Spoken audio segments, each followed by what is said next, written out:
Welcome to the Soulcery Podcast, your sacred space to delve into spiritual tools, topics, and practices that will illuminate your path of soul remembering and healing. I'm your host, Lígia Costa, a soul guide, alchemist, soul writing coach, and the creator of the Trust Pathway. I'm deeply grateful to have you here with me. Together, we will embark on a profound exploration of self-discovery and healing, unlocking the secrets that lie within. Hello, my lovelies, and welcome to another episode of the Soulcery Podcast. I'm your host, Lígia Costa, your guide in this conversation. And today we are quickly explore how you can find the right spiritual teacher for you. I would like first to do an exercise with you. I would like you to imagine that you're traveling on vacation to a new city that you've never been before, and you are on your own, and you're so very eager to go and explore everything, but you don't know where to start. So you decide to ask the locals, but perhaps there is a language barrier there and you don't understand them. So then you try to seek information, maybe Google it or get into these tourist places that they give out leaflets and things like that. So you know where to go, what to explore, what are the tourist attractions, for example. And you can also read maps. So you find a place that you actually want to go and visit, but you don't know the name of the roads, the streets, you don't know where you are, how far away you are. So you use maps, even Google Maps. It's a good one. So now that you have imagined yourself in this scenario, I want you to envision yourself on your own inner journey, that you go within. Close your eyes if you must, and just imagine yourself go into your heart and you go through these twists and these turns till you get there. But without guidance, you might feel lost. You might even feel discouraged. So how do you know where to go to get into your heart? Do you just close your eyes and you imagine yourself in there? Do you follow the bloodstream to get there? Is there any special way to get there? You don't know. But if you try and think of it and find a way by rationalize it, you'll get lost, or it might take you longer to get there. And that is because your ego is like a misleading map. A map that didn't do updates for the last 2 years and now doesn't know the new routes that you can take to get to your destination. So it will take you in circles and into roads that don't exist anymore, and ask you to make U-turns when you can't clearly make U-turns. And then you never truly reach the depths of your soul. You never really go within. So you feel like you are in this city that you've never been and you feel lost and you need guidance. So the same way you can ask locals, seek information, read maps, get leaflets with a list of tourist attractions, you can also get these tools to help you in your inner journey.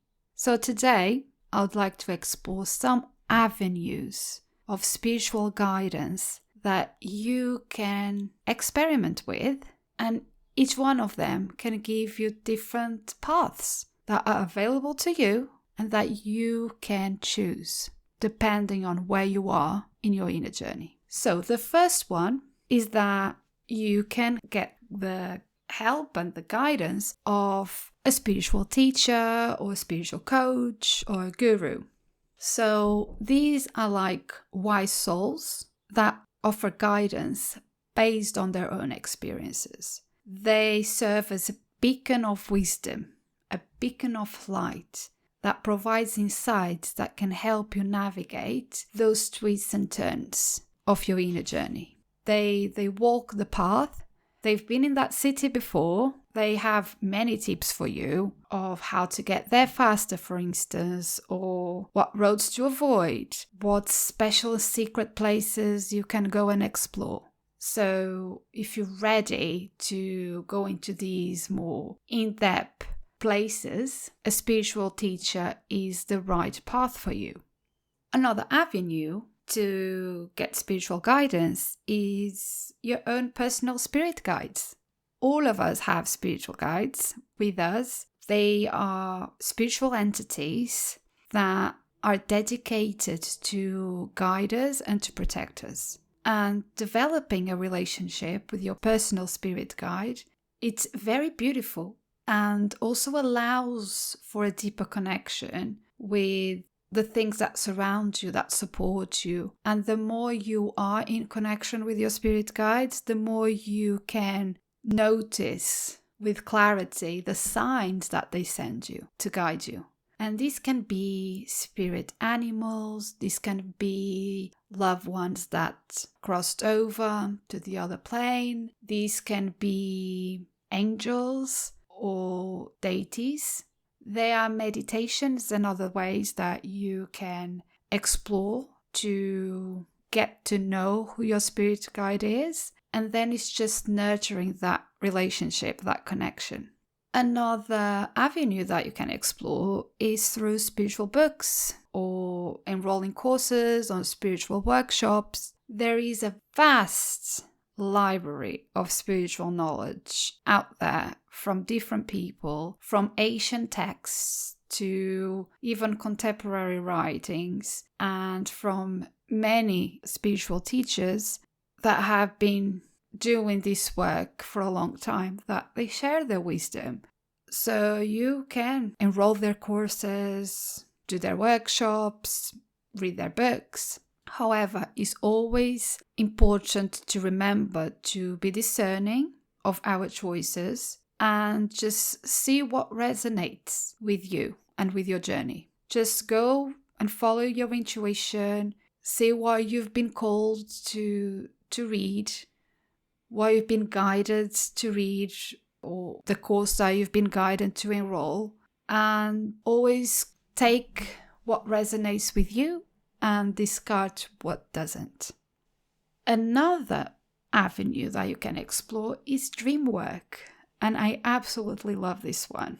Maybe I have it a bit more easier for me because I always had premonitory dreams since I was a child. So without putting too much effort, I can remember my dreams, and then I can translate the imagery in the dreams and the archetypes in the dreams and understand what their meaning is. But anyone can do dream work, and with practice, it becomes easier. So basically, dream work is to translate what the subconscious is trying to communicate through dreams with symbols and metaphors. And by translating these symbols and these images, we are able to get messages, unveil hidden truths and deeper fears, and get some sort of awareness of something that is happening that consciously we are denying to see. But on a subconscious level, we are very much aware of it. And then the subconscious communicates these fears and these truths and this guidance through dreams. So I would really recommend you to give it a try. There is a good book about dream work from Charlie Morley that's called Dreaming Through Darkness. It's a very good book with exercises, and it guides you on how you can consciously remember your dreams and go actively into your dream world to get those translations per se for you, the symbols of your dreams. I'll totally recommend this book. Another avenue is, I think is the most important one, is really to learn to trust your intuition. Because your intuition is that profound source of wisdom. And by cultivating trust in this inner knowing, you allow yourself to be guided on your own path by your soul. So try and be open to listen to those whispers of your soul, those words and signs and guidance that show up in your life every single day, that are constantly whispering to you, guiding you to the right path.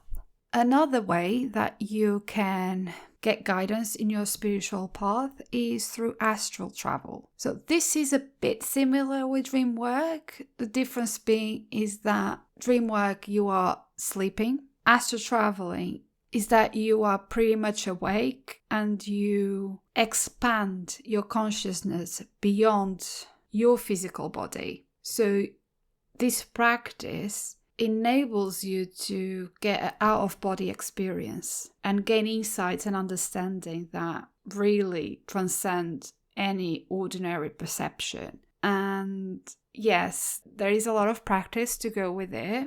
Normally you start by having this out-of-body experience where you are seeing yourself. But I heard of many people that have been practicing astral traveling for years that they are actually able to astral travel to other places outside their houses, to other countries even. It's quite fascinating. I haven't tried myself. I never had the curiosity to do it, but I found it very, very fascinating. Another way of getting spiritual guidance is through soul writing, and I have a workshop about finding yourself through soul writing and tuning in with your soul and getting guidance from your soul. Just go to my website www.ligiacosta.co.uk, but I also put the link in the show notes so you can check it out. So, soul writing is when you put pen to paper and you just let your hand write and the ink flow without thinking. It's just you guided from the depth of your soul. And when you do that, when you write without rationalizing what you're writing, without reflecting on what you're writing, whilst you are writing, it allows you to have this direct channel of your own inner wisdom that will give you so much clarity, that will give you revelations, that will give you guidance that rationally you couldn't make that up. But you really have to let that go and just let the soul lead the way. Meditations and visualizations are other way of getting spiritual guidance. They are very, very powerful tools that create a sacred space for introspection, for helping you connect with your inner self, and to help you connect as well with the energies that surround you. On its own, meditation and visualizations don't do much in terms of getting guidance. What these two practices allow is for you to create space for silence and for stillness and for being present.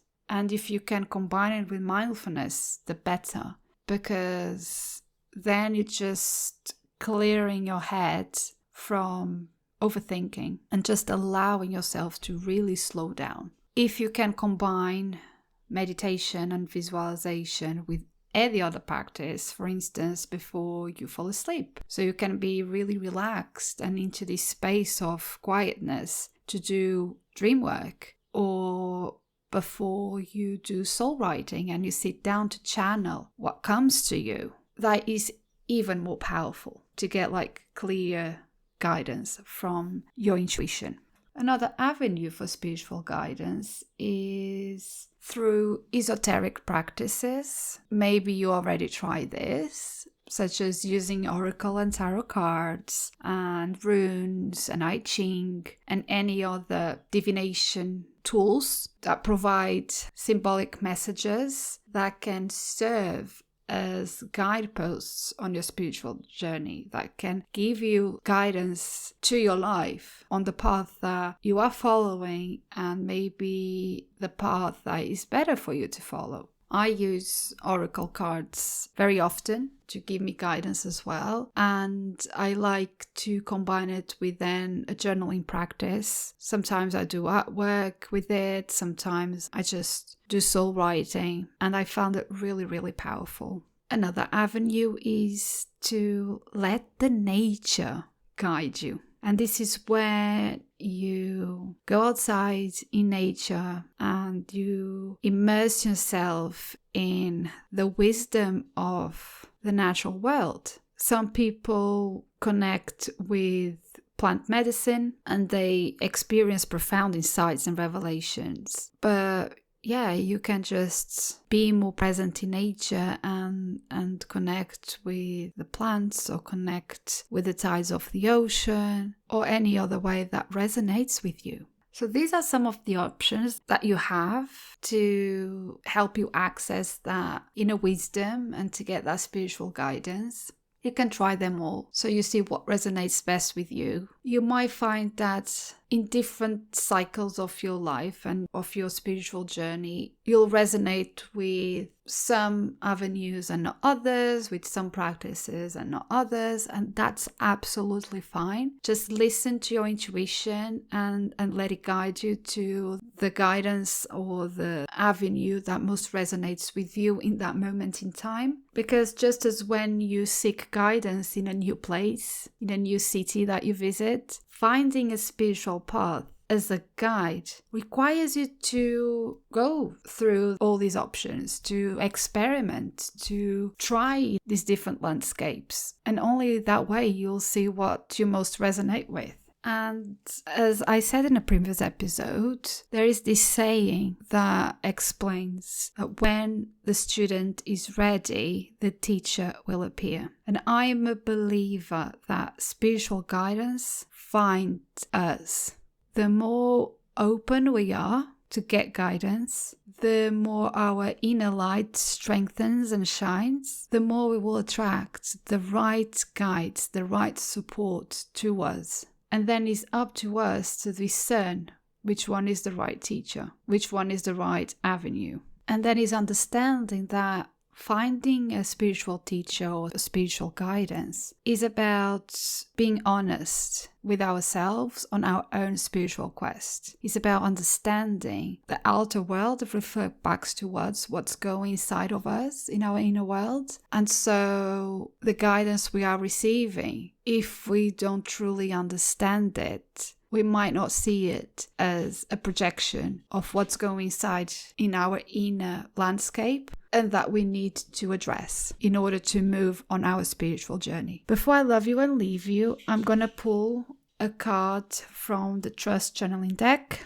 for you to journal about. And the card that I pulled is from the Truth Suite. And the Soul Inquiry is, what do I need to learn about myself right now? What do I need to learn about myself right now? And the affirmation is, I'm becoming closer to the best version of myself. Another soul inquiry that is just perfect for this conversation. I truly invite you to journal about this soul inquiry. Write it down, or if you are on our email list, you have received the soul inquiry by email. Just create some space to do some soul writing around it and practice soul writing. Just read the soul inquiry and without thinking, just let the ink flow. Just let your soul lead the way and give you the answers that you seek. Thank you so much for listening to this episode, and I will see you on the next one. Thank you for listening to the Soulcery Podcast and for holding space for this conversation. It is truly magical to be able to walk with you on this journey of soul healing and inner transformation. If you resonated with this episode and found it valuable, I would be grateful if you could leave a review on iTunes. Your feedback helps me reach more souls searching for guidance and healing. For more guidance and soul wisdom to support soul awakening women through the journey of alchemy, please visit my website www.ligiacosta.co.uk. Love and healing to all. See you on the next one.